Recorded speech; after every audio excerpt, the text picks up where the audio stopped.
দার্জিলিং বেড়াতে যাচ্ছেন অথচ ভালো ট্যুর প্ল্যান নেই, হাতেও সময় আছে কিন্তু কিভাবে ঘুরবেন কিছুতেই বুঝে উঠতে পারছেন না। আর আপনাদের এই সমস্যা দূর করতেই আমি চলে এসেছি এই ভিডিওটি নিয়ে। মাত্র 3 রাত্রি আর 4 দিনের এই দার্জিলিং ট্যুর প্ল্যানে কি না নেই। দার্জিলিংয়ের সাইট সিন তো আমরা করবই, তার সঙ্গে আমরা ঘুরব 12টি অফবিট জায়গা আর কার্শিয়াং। হ্যাঁ, একদম ঠিক শুনেছেন, আমরা দার্জিলিংয়ের সাইট সিন করব, 12টি অফবিট জায়গা ঘুরব আর ঘুরব কার্শিয়াং মাত্র 4 দিনে।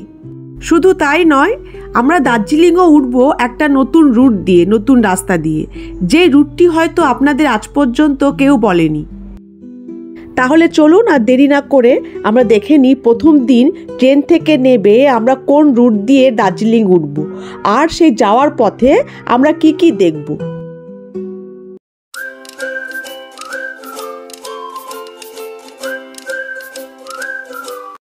যেদিন আমরা ট্রেন থেকে নামবো সেই দিনটাই হচ্ছে আমাদের প্রথম দিন। একটা নতুন রুটে আমরা দার্জিলিং উঠব আর সেই রুট দিয়ে এসেই আমরা প্রথমে আসব মংপুতে। এই মংপুর সঙ্গে আমাদের বাঙালি ঐতিহ্য, বাঙালি কালচার অনেকটা জড়িয়ে আছে, কেননা আমাদের বিখ্যাত কবিগুরু রবীন্দ্রনাথ ঠাকুর এই মংপুতেই থাকতেন। মংপুর এই বাড়িটিতেই রবীন্দ্রনাথ ঠাকুর থাকতেন আর সেই বাড়িটিকেই এখন মিউজিয়ামে পরিণত করে রাখা হয়েছে ট্যুরিস্টদের জন্য। মংপুর এই রবীন্দ্র ভবনই এখানকার প্রধান আকর্ষণ। রবীন্দ্রনাথ ঠাকুরের ব্যবহার করা বই, ম্যাগাজিন, বিভিন্ন রকম ডকুমেন্টস, কাগজপত্র সব কিছু রাখা আছে এই রবীন্দ্র ভবনে। মংপু ঘুরে আমরা যাব আমাদের 2 নম্বর অফবিট জায়গায়, এই একই দিনে একই রাস্তায়। এই 2 নম্বর অফবিট জায়গাটিও খুবই সুন্দর। এখানে আছে একটি ঝুলন্ত ব্রিজ আর তার নিচে বয়ে যাওয়া পাহাড়ি একটি নদী। পাহাড়ি নদী আমাদের সকলেরই খুব ভালো লাগে, আর যদি সেই নদীতে আমরা নামতে পারি তাহলে তো সেই মজাটা দ্বিগুণ হয়ে যায়। আর সেই মজাদার সুন্দর জায়গাটির নাম হচ্ছে যোগীঘাট।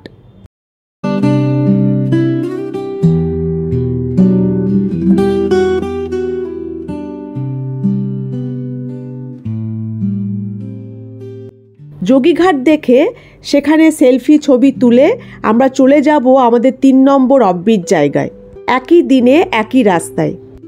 অসাধারণ প্রাকৃতিক সৌন্দর্যে ভরপুর এই আমাদের 3 নম্বর অফবিট জায়গাটি, খুবই বিখ্যাত আর নামকরাও বটে। প্রচুর সাইট সিন আছে এই জায়গাটিতে। পাহাড়ে ঘেরা সুন্দর আর কুয়াশায় ঢাকা এই গ্রামটির নাম হচ্ছে সিটং। যোগীঘাট দেখে আমরা চলে এসেছি সিটংয়ে।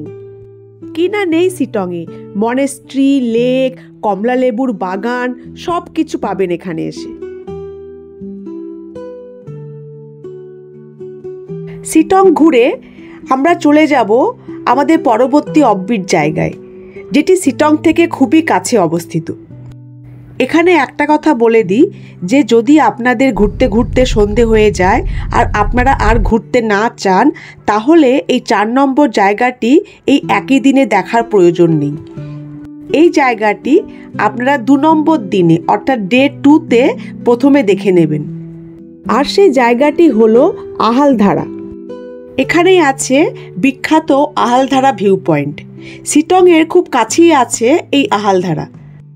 আহালধারা ভিউ পয়েন্ট থেকে নিচের ভিউ অর্থাৎ সিনারিও অপূর্ব লাগে, আর সেটি দেখতেই শয়ে শয়ে ট্যুরিস্ট ভিড় করে এই আহালধারাতে।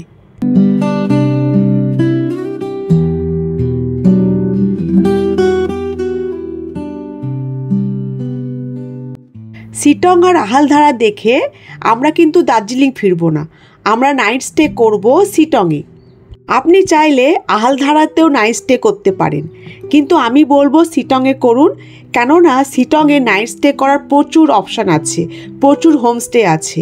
আপনি আপনার পছন্দ মতো যে কোনো একটি হোমস্টে চুজ করে সেখানে নাইট স্টে করতে পারেন। এই সব জায়গাগুলি ঘুরতে বেশি টাইম লাগে না। যেমন মংপু ঘুরতে আপনার খুব বেশি হলে 8 ঘন্টা লাগবে, তারপর যোগীঘাট ঘুরতে 8 ঘন্টা, সিটং লাগবে 1 ঘন্টা, আর তারপর এই আহালধারা দেখতে আপনার খুব বেশি হলে 8 ঘন্টা থেকে 40 মিনিট লাগবে। সুতরাং বুঝতেই পাচ্ছেন আপনারা একই দিনে আসার পথে এই সবকটি জায়গা দেখে নিতে পারবেন। আজকে আমাদের ডে 2তে আমরা শিটং থেকে একটু দূরেই যাব। আমরা যাব ত্রিবেণী সাঙ্গম বা লাভার্স ভিউ পয়েন্টে। একটি বিখ্যাত ভিউ পয়েন্টের মধ্যে পড়ে এই লাভার্স ভিউ পয়েন্ট। এখান থেকে তিস্তা নদীর এই ভিউটি আপনারা দেখতে পাবেন। তিস্তা নদীর এই ভিউটিকে ত্রিবেণী সাঙ্গম বলা হয়।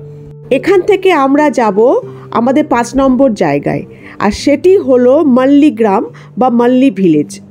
এই মাল্লিগ্রামেই হয় একটা দারুণ অ্যাডভেঞ্চার, আর সেই অ্যাডভেঞ্চারটা করতেই আপনাকে এখানে আসতে হবে।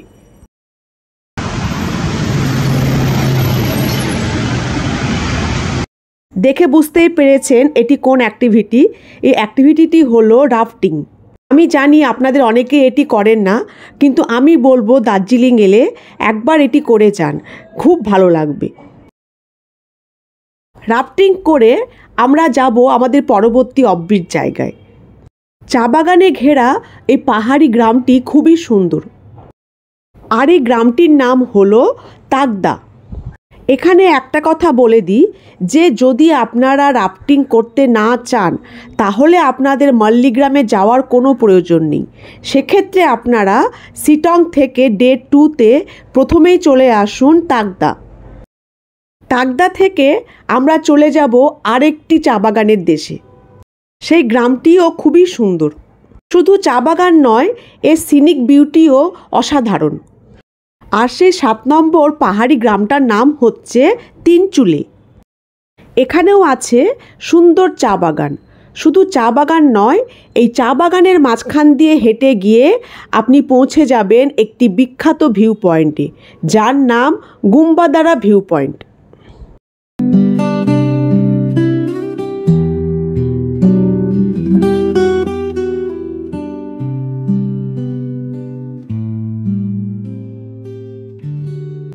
তিনচুলের পর আমরা চলে আসব লামাহাট্টায়, আমাদের 8 নম্বর অফবিট জায়গায়। এই লামাহাট্টাতে আছে পাইন ফরেস্টের একটি সুন্দর জঙ্গল। এখানে ঢুকতে আপনার টিকিট লাগবে পার হেড 20 টাকা করে। খুব সুন্দর প্রাকৃতিক উপায়ে রাখা হয়েছে পাইন ফরেস্টের এই জঙ্গলটিকে। আর সেই জঙ্গলে আছে সরু করে কাটা রাস্তা। সেই রাস্তা দিয়ে এই জঙ্গলে ট্রেকিং করাটাও একটা অন্যরকম অনুভূতি। এই লামাহাট্টা হচ্ছে আজকে ডে 2 এর লাস্ট ঘোরার জায়গা।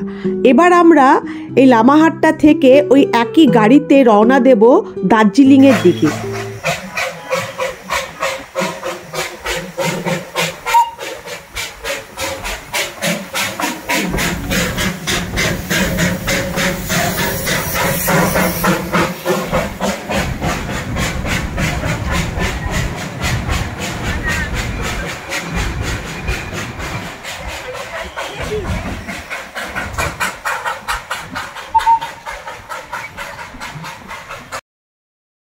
আপনারা সব কিছু ঘুরে সন্ধ্যের মধ্যে পৌঁছে যাবেন দার্জিলিং, আর সেখানেই আপনারা নাইট স্টে করবেন।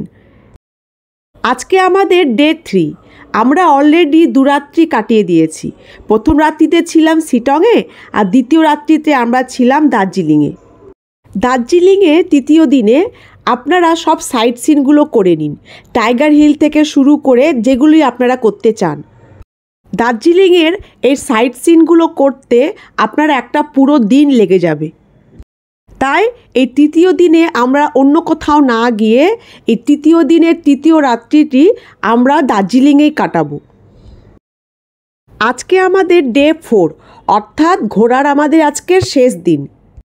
আজ ডে 4-এ আমরা রওনা দেব নিউ জলপাইগুড়ি স্টেশনের দিকে ট্রেন ধরার জন্য। আর এই যেতে যেতে আমরা দেখে নেব বাকি অফবিট জায়গাগুলি।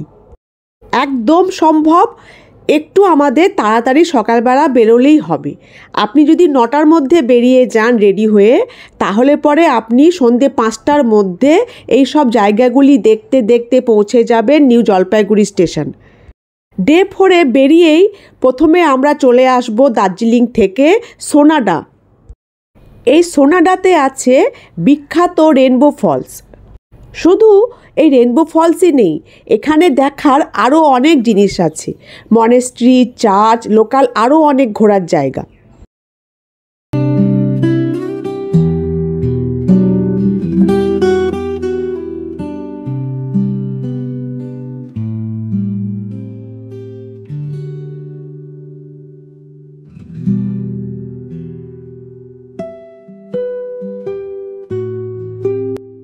সোনাডা থেকে আমরা যাব সোনাডারই খুব কাছে অবস্থিত একটা ভ্যালিতে।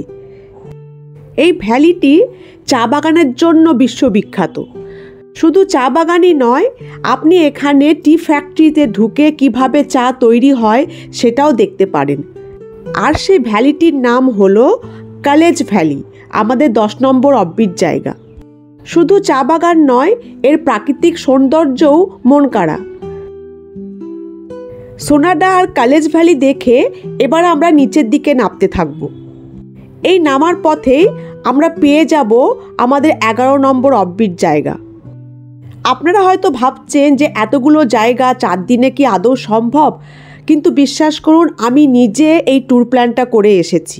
আমি 4 দিনে আর 3 রাত্রে এভাবেই ঘুরেছি দার্জিলিংয়ে, আর সেগুলোই আমি আপনাদেরকে বলছি, যাতে আপনারা এইভাবে ঘুরে ওই একই গাড়ি ভাড়াতে এতগুলো জায়গা দেখে নিতে পারেন, তাও খুব কম দিনে। এটাই হলো আমাদের 11 নম্বর অফবিট জায়গা, আর এর নাম হলো চিমনি গ্রাম বা চিমনি ভিলেজ। এখানে আছে ব্রিটিশদের আমলে তৈরি একটি বড় চিমনি, সেখান থেকে এই গ্রামটির নাম হয়েছে চিমনি গ্রাম বা চিমনি ভিলেজ। চিমনি ভিলেজও খুব সুন্দর, দেখার মতো একটি পাহাড়ি গ্রাম। নামার পথে আপনি এই গ্রামটিও দেখে নিন। চিমনি ভিলেজ থেকে আমরা যাব আমাদের পরবর্তী জায়গায়। এখানে আছে একটি পুরনো হনুমানজির মন্দির, আর তার সঙ্গে বিশাল আকৃতির একটি হনুমানজির স্ট্যাচু। বিশাল আকৃতির এই হনুমানজি স্ট্যাচুটি দেখার মতো। শুধু স্ট্যাচু দেখা নয়, পুজোরও ব্যবস্থা আছে এখানে। এই মন্দিরটিতে আপনারা এসে পুজোও দিতে পারেন। আর এই হনুমান টক আছে আমাদের 12 নম্বর অফবিট জায়গায়, যেটি হলো ডাউ হিল। ডাউ হিল থেকে আমরা যদি আরও ডাউনে নামি, আমরা পেয়ে যাব কার্শিয়াং। আর সেই কার্শিয়াংয়ে আছে একটি বিখ্যাত ভিউ পয়েন্ট, যার নাম গিদে ভিউ পয়েন্ট। আপনি এই ভিউ পয়েন্টটিও দেখে নিন। এই গিদে ভিউ পয়েন্ট থেকে কার্শিয়াংয়ের মেন টাউনের ডিস্ট্যান্স হচ্ছে 1.5 থেকে 2 কিলোমিটার। সুতরাং কার্শিয়াংটাও মিস করা যাবে না এত কাছে এসে। তাই আমরা এই গিদে ভিউ পয়েন্ট থেকে চলে যাব কার্শিয়াংয়ে। চিন্তা করবেন না, আপনার একদম দেরি হবে না, কেননা কার্শিয়াংয়ে 2-1টি ভিউ পয়েন্ট ছাড়া আর কিচ্ছু সাইট সিন নেই করার। তাই নিশ্চিন্তে এই একই পথে আপনারা কার্শিয়াংটাও দেখে নিন। কার্শিয়াং তো দেখা হয়ে গেল, এবার আমরা কোথায় যাব? আর কোথাও যাব না, এবার আমরা সোজা চলে যাব নিউ জলপাইগুড়ি স্টেশনে ট্রেন ধরতে। তাহলে দার্জিলিং আসার আগে বানিয়ে ফেলুন এই সুন্দর 4 দিনের একটা ট্রিপ। দেখবেন আপনার দার্জিলিং ট্যুর সাকসেসফুল হবেই হবে।